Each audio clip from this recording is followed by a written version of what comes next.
संजय पांडे जी,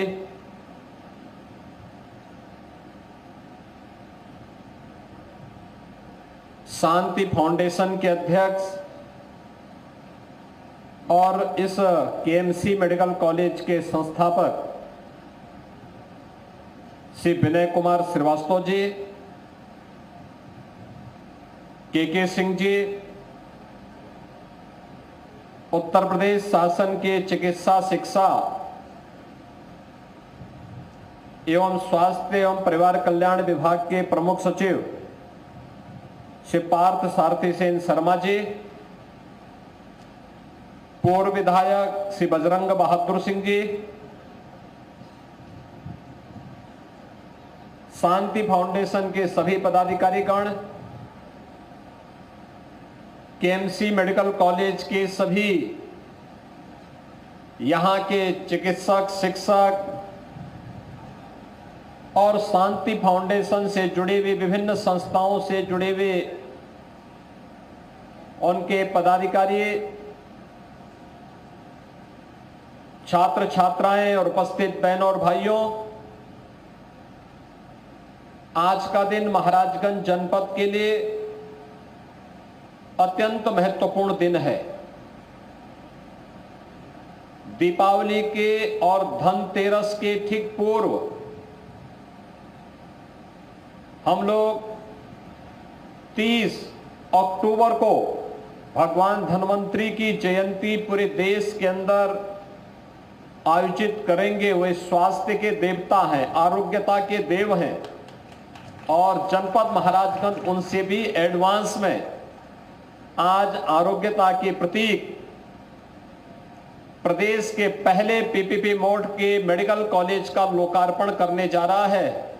मैं इस अवसर पर शांति फाउंडेशन के साथ ही जनपद महाराजगंज वासियों को हृदय से बधाई देते हुए आप सबका मैं हृदय से अभिनंदन करता हूं। मैं धन्यवाद दूंगा श्री विनय कुमार श्रीवास्तव जी को और उनकी पूरी टीम को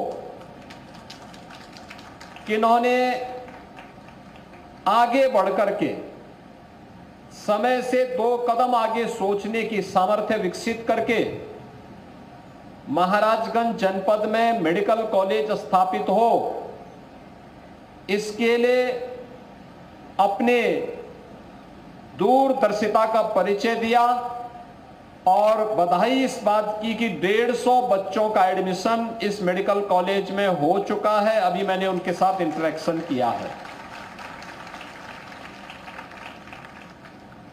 2009 में शांति फाउंडेशन ने जनपद महाराजगंज में एक इंजीनियरिंग कॉलेज बनाया था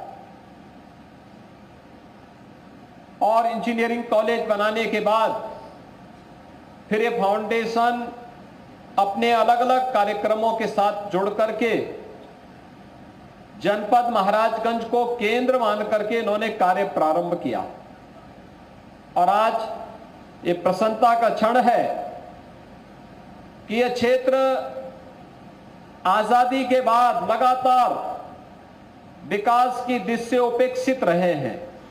ये तराई के क्षेत्र माने जाते थे।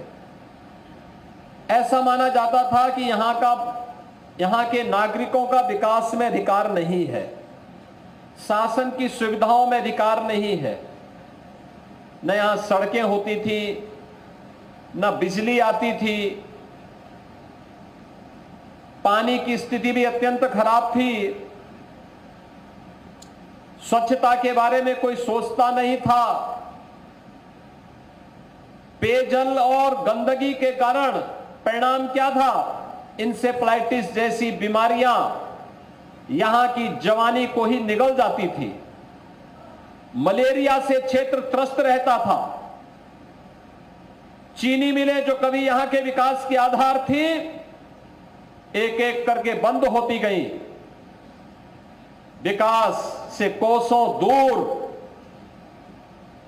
और सरकार ने भले ही उपेक्षा की होगी एक समय के बाद, लेकिन आज महाराजगंज उपेक्षित जनपद नहीं है।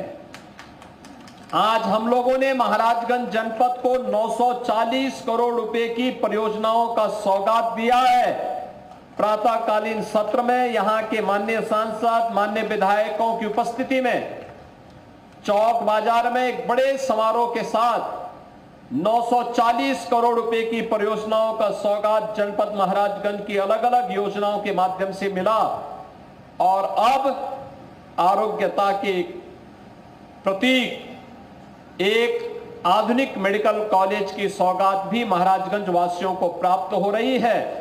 इसके लिए भी और प्रदेश के पहले पीपीपी मोड के मेडिकल कॉलेज के शुभारंभ के लिए भी मैं महाराजगंज जनपद शांति फाउंडेशन श्री विनय कुमार श्रीवास्तव और श्री के सिंह जी को मैं हृदय से बधाई देता हूं, अपनी शुभकामनाएं देता हूं। बहनों और भाइयों,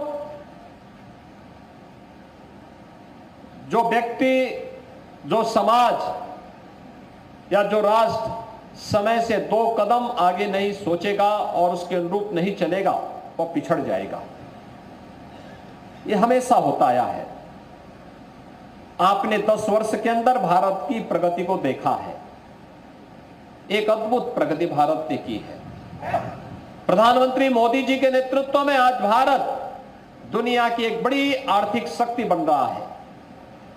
2014 में जो भारत दुनिया की 10वीं बड़ी अर्थव्यवस्था माना जाता था और कई वर्षों से यही था कि भारत केवल 10वें नंबर पर ही रहेगा, लेकिन मोदी जी ने उस मिथक को तोड़ करके मात्र 10 वर्ष के अंदर भारत को दुनिया की 5वीं बड़ी अर्थव्यवस्था बना दिया है। और भारत की जो विकास की दर है, जिस स्पीड से के साथ आगे बढ़ रही है, यह स्पीड बताती है कि अगले 2.5 से 3 वर्ष के अंदर भारत दुनिया की 3री बड़ी अर्थव्यवस्था होगा। 3री बड़ी अर्थव्यवस्था का मतलब हर व्यक्ति की इनकम में वृद्धि, हर नागरिक के चेहरे पर खुशहाली, हर एक जगह विकास की आवश्यकता के अनुरूप जन सुविधाओं का विकास, अच्छी शिक्षा होगी, अच्छा स्वास्थ्य होगा, अच्छी कनेक्टिविटी होगी, रोजगार के अनेक अवसर उपलब्ध होंगे, बंद कल कारखाने पुनः चालू स्थिति में आगे बढ़ते हुए दिखाई देंगे। और इस स्थिति के लिए आज मानसिक रूप से हमें तैयार होने की आवश्यकता है। 2017 में जब आप सबके आशीर्वाद से मोदी जी के आह्वान पर उत्तर प्रदेश में डबल इंजन की सरकार बनी थी, तब हमारे सामने चैलेंज था, क्या होगा उत्तर प्रदेश का, कैसे चलाएंगे, क्योंकि तब प्रदेश के पास वेतन देने के लिए भी पैसे नहीं थे।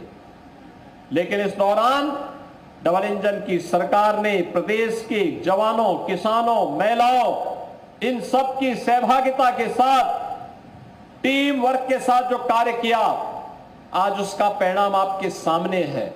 इंसेफ्लाइटिस की बीमारी पूर्वी उत्तर प्रदेश के लिए सदैव के लिए समाप्त हो गई है। अब इंसेफ्लाइटिस से कोई मासूम असमय दम नहीं तोड़ता। गोरखपुर में एम्स स्थापित हो गया है। कुशीनगर में मेडिकल कॉलेज की स्थापना और पहला सत्र उसमें भी एडमिशन का इस वर्ष प्रारंभ हुआ है। देवरिया में मेडिकल कॉलेज चालू हो गया है। बस्ती में मेडिकल कॉलेज पहले ही प्रारंभ हो गया है।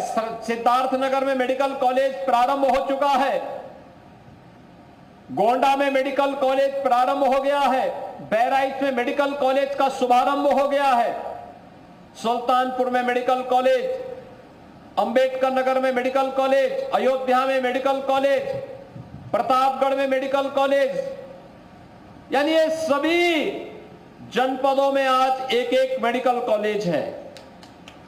पहले पूर्वी उत्तर प्रदेश में अकेले ब्याड़ी मेडिकल कॉलेज हुआ करता था और वह ब्याड़ी मेडिकल कॉलेज भी आधा बीमार हुआ करता था।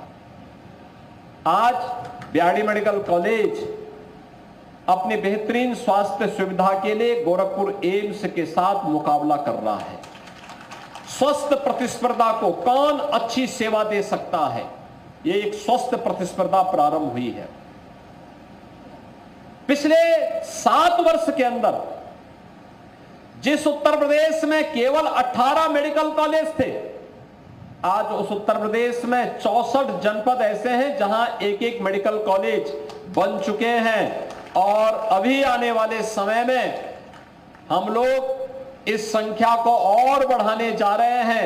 बाकी जो 6-7 जनपद बचे रहेंगे, इन जनपदों के लिए भी एक नई पॉलिसी लेकर के वहां पर भी एक मेडिकल कॉलेज की स्थापना के लिए सरकार कदम बढ़ाएगी। 1 डिस्ट्रिक्ट 1 मेडिकल कॉलेज के क्रम को उत्तर प्रदेश पूरा करेगा, हर व्यक्ति को बेहतर सुविधा उपलब्ध करवाएगा। आज ये कोई संकट नहीं है। पहले होता था कोई व्यक्ति परिवार में बीमार हो गया तो व्यक्ति को परेशान होना पड़ता था कि उपचार के लिए कहां मैं खर्च करूंगा पैसा। आज मोदी जी ने आपको, हर गरीब को 5 लाख रुपए की स्वास्थ्य बीमा का कवर आयुष्मान भारत के अंदर दिया है और उत्तर प्रदेश पहला राज्य है जिसने 5 करोड़ 14 लाख से अधिक लोगों को अब तक एक एक गोल्डन कार्ड जारी कर दिया कि कहीं भी इंपैनल्ड हॉस्पिटल में जाइए और आप अपना वहां पर उपचार कराइए। आपको केवल जाना, अपना कार्ड सौंप देना है, बाकी उपचार हॉस्पिटल अपने आप कराएगा। बहनों और भाइयों, आज उत्तर प्रदेश के अंदर 64 जनपदों में मेडिकल कॉलेज की स्थापना हो चुकी है। जिस प्रदेश में केवल कभी 12 और 18 जनपदों में मेडिकल कॉलेज हुआ करते थे, आज 64 जनपदों में 85 से ज्यादा मेडिकल कॉलेज उत्तर प्रदेश के अंदर। अकेले इस वर्ष 17 नए मेडिकल कॉलेज उत्तर प्रदेश के अंदर, सरकारी क्षेत्र में पीपीपी मोड के 3 और प्राइवेट का 17 मेडिकल कॉलेज अकेले इस वर्ष उत्तर प्रदेश के अंदर प्रारंभ हो रहे हैं। एमबीबीएस की सीट्स पहले की तुलना में दुगनी हुई है, दुगने से भी हुई है। पीजी की सीट्स भी पहले की तुलना में दुगनी हुई है। यानी आने वाले समय में हमें मेडिकल शिक्षा के लिए भी और स्वास्थ्य चिकित्सा के लिए भी योग्य चिकित्सकों की कमी नहीं रहेगी, बल्कि हर गांव में बेहतरीन सुविधा दूर दराज के क्षेत्रों में भी देने में हमें आसानी होगी। और इसके लिए प्रधानमंत्री मोदी जी के विजन के अनुरूप आज हर जनपद में डायलिसिस की सुविधा, आईसीयू की सुविधा, हर जनपद में सीटी स्कैन आदि की सुविधा हम दे सके, इसके लिए सरकार के स्तर पर प्रयास प्रारंभ हुए हैं। नर्सिंग की पढ़ाई भी बेटियां अपने जनपद में ले सके, इसकी तैयारी भी हो रही है।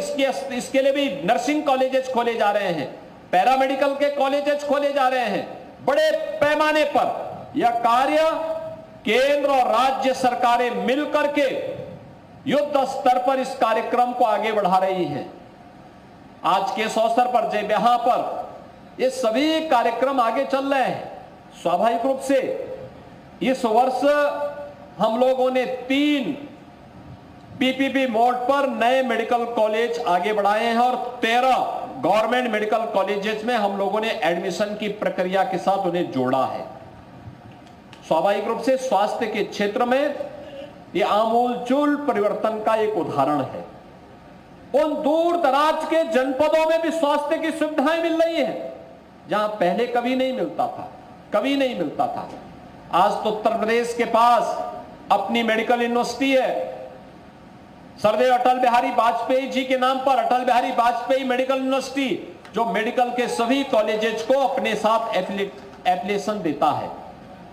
आयुष विश्वविद्यालय है, जो आयुष से जुड़े हुए, चाहे वो आयुर्वेद हो, होम्योपैथ हो, यूनानी हो, इनसे जुड़े हुए कॉलेजेस को अपने एफिलिएशन देने के साथ ही उत्तम शिक्षा इस फील्ड की दी जा सके, आयुष विभाग की दी जा सके, इसके लिए भी वह कार्य कर रहा है। प्रदेश के अंदर टेक्निकल यूनिवर्सिटीज भी हैं, लॉ यूनिवर्सिटीज भी हैं। राज्य सरकार के द्वारा तेजी के साथ नए नए विश्वविद्यालयों की स्थापना के कार्यक्रम को आगे बढ़ाया जा रहा है। जीवन का कोई क्षेत्र ऐसा नहीं है जहां पर आज उत्तर प्रदेश सरकार तेजी के साथ आगे कार्य करते हुए बढ़ करके उत्तर प्रदेश को भारत के विकास के ग्रोथ इंजन के रूप में स्थापित न कर रहा हो। यह लगातार प्रयास करने का परिणाम है। आज हमारा यह प्रयास इस दृष्टि से महत्वपूर्ण हो जाता है यह मेडिकल कॉलेज जहां पर स्थापित है, ये केवल एक मेडिकल कॉलेज नहीं है। केएमसी हॉस्पिटल और मेडिकल कॉलेज यहां पे उत्तम आरोग्यता की सेवा तो प्रदान कर ही रहा है, देश के लिए अच्छे डॉक्टर भी दे रहा है, देने का कार्य करेगा, लेकिन साथ साथ हजारों लोगों के लिए नौकरी और रोजगार की संभावना का भी एक माध्यम बना है। ये जो निवेश है, ये विकास इसी आधार पर होने जा रहा है कि विकास का कार्य इस आधार पर होगा कि विकास के साथ साथ आरोग्यता के लिए, रोजगार के लिए नए अवसरों को हम आगे बढ़ा सकें। यहां पर अभी संस्थापक केएमसी मेडिकल कॉलेज इस बात को कह रहे थे, कनेक्टिविटी के लिए हमारा प्रयास होगा कि जो मेडिकल कॉलेजेज या जिनके पास इस प्रकार की व्यवस्था है, वहां पर हम अच्छी कनेक्टिविटी दें, आवागमन आसान हो सके, और इसके लिए सरकार इसमें पूरा मदद करेगी। इसके साथ ही पीपीपी मोड पर ये मेडिकल कॉलेज चला है, अच्छा है, आपके पास अच्छे यहां पे फैकल्टी आपने तैनात करने की कार्रवाई को आगे बढ़ाया है, अच्छे चिकित्सक यहां पे कोरोना कालखंड में भी काम कर रहे थे और आज भी उनकी सेवाएं निरंतर यहां पे प्राप्त हो रही हैं। मुझे बताया गया यहां पे ओपीडी अच्छी है और आईपीडी भी केएमसी में अच्छी चल रही है। मैं विश्वास के साथ कह सकता हूं कि आयुष्मान भारत में हम लोगों ने जो एक व्यवस्था बनाई है, उस व्यवस्था के अंतर्गत आप आवेदन करें, हम आयुष्मान भारत की सुविधा के साथ इस प्रकार के हॉस्पिटल को जोड़ करके अधिक से अधिक लोगों को इस सुविधा के साथ जोड़ने का कार्य करेंगे, जिससे अधिक से अधिक आम जनमानस इन सेवाओं का लाभ ले सकें। जो पेशेंट अगर ट्रॉमा की फैसिलिटी कहीं उपलब्ध होती है तो वहां पे पेशेंट को भेजने में, वहां पर उन्हें ले जाने में कोई दिक्कत नहीं होनी चाहिए, कोई समस्या नहीं होनी चाहिए। और अब तो इस फील्ड में बहुत सारे रिफॉर्म होने जा रहे हैं। जन आरोग्य योजना के अंतर्गत भी जो सुविधा आयुष्मान भारत के अंतर्गत प्राप्त हो रही है, जन औषधि के माध्यम से सस्ती दवा उपलब्ध करवाने का जो कार्य हो रहा है, अगर हम इन सब का बेहतर उपयोग कर सकेंगे तो इसका लाभ लंबे समय तक आम नागरिक ले पाएगा। और आम जनता का विश्वास जब भी किसी संस्थान पर बनेगा तो वह संस्थान एक लंबे समय तक अपनी सेवाएं आम जनमानस को भी पहुंचाता रहेगा, विकास में इसी प्रकार का सहभागी बनता रहेगा। मैं आज एक बार फिर से केएमसी हॉस्पिटल और मेडिकल कॉलेज के शुभारंभ के अवसर पर, आज जब इसके मुख्य प्रशासनिक भवन और इसकी एकेडमिक बिल्डिंग का आज यहां पर उद्घाटन हो रहा है,